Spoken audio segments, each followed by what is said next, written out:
మార్చి 9-10-2024 జరగనున్న పౌర హక్కుల సంఘం 50 వసంతాల ముగింపు సభలను విజయవంతం చేయండి అంటూ పౌర హక్కుల సంఘం పౌరులను వేడుకుంటున్నది. పాంప్లెట్ల ద్వారా వేడుకుంటున్నది గత కొన్ని రోజులకెళ్ళి. అది సందర్భం రానే వచ్చింది. నిన్న 9న పౌర సమాజము పౌర హక్కుల సంఘానికి స్పందిస్తూ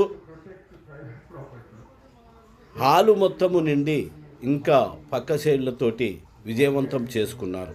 ఈ సందర్భంగా జస్టిస్ సుదర్శన్ రెడ్డి గారు మాట్లాడుతూ అసలు సివిల్ లిబర్టీ గురించి మనము మూలాల్లోకి పోయి ప్రజలకు తెలియజేయాలి. ఏదో పోలీసు అరెస్టు చేసిందనో ఎన్కౌంటర్ చేసిందనో ఇవే ప్రధానం కాదు.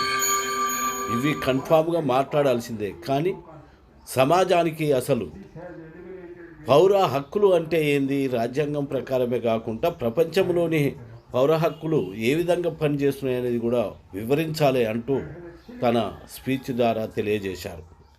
ఇదే సందర్భంగా తను మాట్లాడుతూ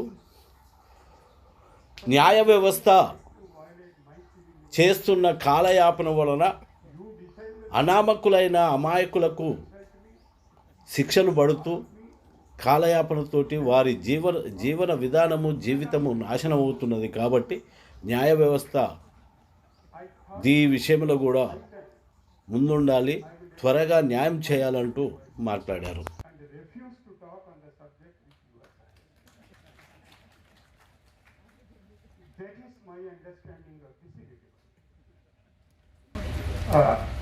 I'm always available to be corrected. Civil liberties committee అధ్యక్షుని కనుక ఇతరుల సివిల్ లిబర్టీస్ను అంత గౌరవించాల్సినటువంటి అవసరం లేదు అనుకుంటే అది వేరే.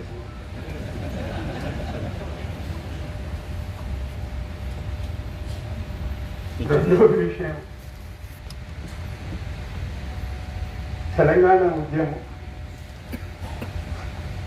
సరే అపరిమితమైంది. తెలంగాణ రాష్ట్రం ఏర్పడింది. కొన్ని అలవాట్లు అది మానుకుంటే మంచిది, అది రూపు మాసిపోతే బాగుంటుంది అనిపించేటువంటి సందర్భం ఏమిటంటే 10 గంటలకు సమావేశం అంటే సమావేశం పెట్టిన వాళ్ళే మళ్ళీ ఫోన్ చేసి చెప్తారు మీరు 11:30 కన్నా ముందు రావద్దు. నాకు ఈ సంగతి తెలియక క్రితం లక్ష్మణ్ గారు రమ్మన్నప్పుడు ఏదో 11 అంటే నేను 11కి వస్తే ఆయన నేను ఇద్దరమే ఉన్నాం. నా సంతోషానికి హద్దులు లేవు. ఎందుకంటే పిలిచిన ఆయన లక్ష్మణన్ ఉన్నాడు. ఆయన నేను కూర్చొని మాట్లాడుతున్నాను. చెప్పిన తర్వాత ఎప్పుడో సమావేశం మొదలైంది. రెండవది ఏమిటంటే ఎవరినో పిలుస్తారు, పిలిచి మాట్లాడేది సార్ అంటే ఆయన మాట్లాడి వెళ్ళిపోతాడు. అంటే రేడియో లాంటి వాళ్ళు అన్నమాట. వాళ్ళు మాట్లాడేది మనం వినాలి, మనం మాట్లాడేది ఆయన వినాలి. ఇక్కడ జరిగేది ఉపన్యాసాలు కావు కదా, సంభాషణ. That's a dialogue. Therefore, the responsibility is I should talk, I should hear others out, what they are doing, what they are thinking, what they are talking, so that I correct myself, I learn from them, and echo it elsewhere. నేర్చుకున్నది ఇంకో దగ్గర చేస్తాం. కానీ ఆ సంస్కారం పోయి ఏమైపోయిందంటే రాఘవాచారి గారు మహబూబ్నగర్ నుంచి వస్తాడు, మాట్లాడతాడు, ఆయన సంకల్ప సంచేసుకుంటాడు, పోతాడు.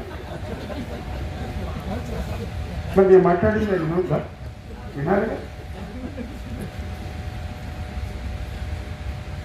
ఆ సంస్కారాన్ని ఆ సాంప్రదాయాన్ని వాపసు తీసుకురావాల్సినటువంటి అవసరం.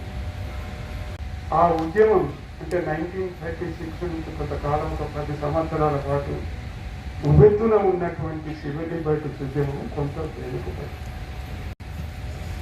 Every state action is legitimate and what right side ఉండేవాళ్ళు వామపక్షీయులు మాత్రం వాళ్ళు సివిల్ లిబర్టీస్ దగ్గరికి వచ్చే వరకు లేదు వాటిని క్వశ్చన్ చేయాల్సిందే.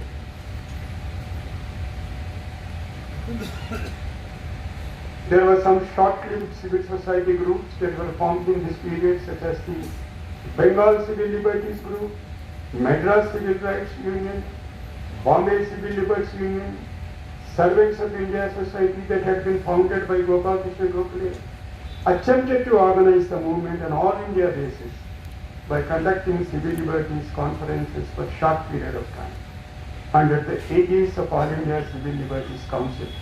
However, this did not last long, and it's widely acknowledged this was because there was a belief that electoral democracy would result in substantial improvement in the relationship between the state and the people, especially the poor. One persistent voice, all too eloquent and all too endowed with immense moral strength, was the near lone furrow drawn by Dr. Lohiya. ఆయన ఒకడే ఒప్పుకోడు. Electoral డెమోక్రసీకి civil liberties, electoral democracy వల్ల civil liberties వాటంతలవి బతికి బయట కట్టాలి. Bail applications అన్ని డిస్మిస్ అయిపోతాయి. చివరిగా మెడికల్ బెయిల్ అనేది ఒకటి ఉంది. ఆయన అది ఇంకా స్పెషలైజ్ చేస్తున్నాడు, ఆచార్యుడు మురళి ఉన్నాడు కాబట్టి మెడికల్ బెయిల్ అయినా ఇవ్వండి అని అడిగితే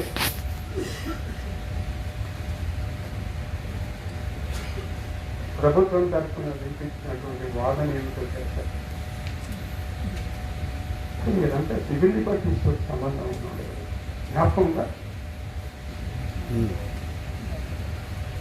కాళ్ళు చేతులు లేకుంటే అన్నిటికన్నా ప్రమాదమైంది ఒకటి ఉంది ఆయన దగ్గర, మెదడు. అది నిజమే అని చెప్పలేదు, కానీ నిజమని చెప్పకుండా ఆ వాదనను అంగీకరించి ఆ మెడికల్ పేరు కూడా ఇవ్వలేదు. నిన్న ఎవరో ఒక మిత్రుడు సభను తెలియదు, ఒక సుప్రసిద్ధ సంపాదకుడు, సామాజిక శాస్త్రవేత్త, ఏదో సందర్భంగా ఏదో మంచి జరిగింది సార్ సాయిబాబా, నేను ఆయనకు ఒక మెసేజ్ పెట్టినా, ఖేల్ అవి బాకీ, ఖేల్ అవి బాకీ.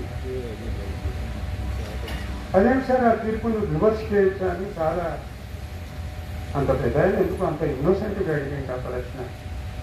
అఫ్కోర్స్ వై నాట్ అని, అలా జరుగుతుందని కాదు, జరిగేటువంటి అవకాశం లేకపోతే వాటి గురించి ఒకటి పట్టించుకోరు. ఎందుకంటే అవి అన్ఎన్ఫోర్సబుల్ కదా, ఏదో రాసుకున్నారంటే రాసుకున్నారు. బట్ ఆ మాట మర్చిపోతారు, అన్ఎన్ఫోర్సబుల్ నిజమే కానీ nonetheless they are fundamental in governance. అంటే రాజ్యాంగం అంటూ ఉందని, రాజ్యాంగ స్పృహ, దాంట్లో ఉండేటువంటి విలువల పట్ల అవగాహన ఉంటే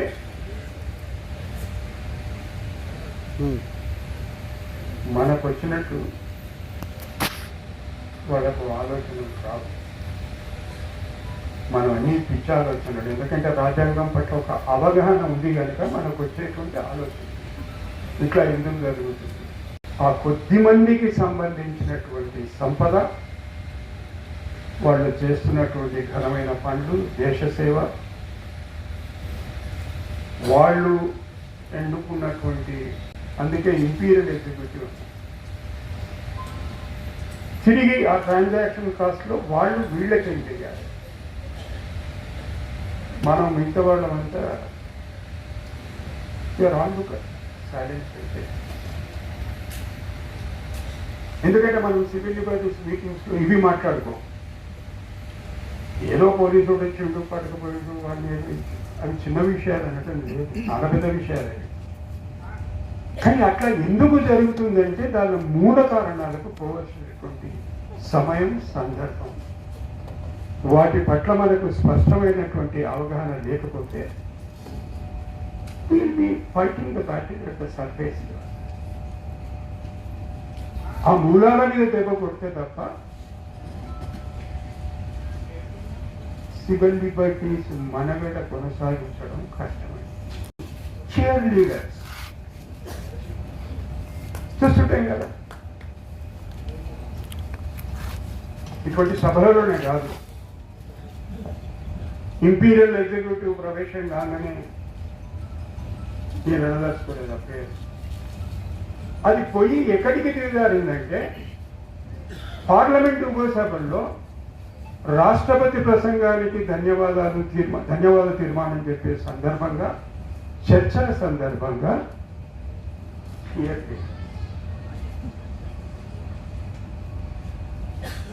ఇది చట్టసభలు, మనం ఎన్నుకున్నటువంటి చట్టసభ.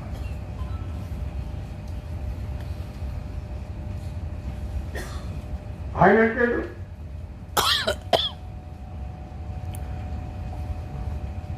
त्रेता युग के राजा राम हो या आज की राम हो అంటే ఏమిటి సార్? అంటే ఏమిటి సార్? త్రేతాయుగంలో ఆ రాముడైనా ఇప్పటి ఈ రాముడైనా ఒకే రాముడైన మిగతాదంటారు.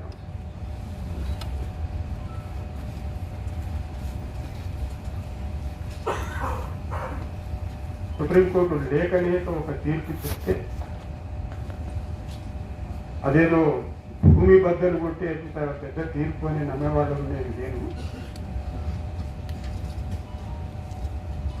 ఎలక్ట్రల్ బాండ్స్ గురించి మాట్లాడుతాను.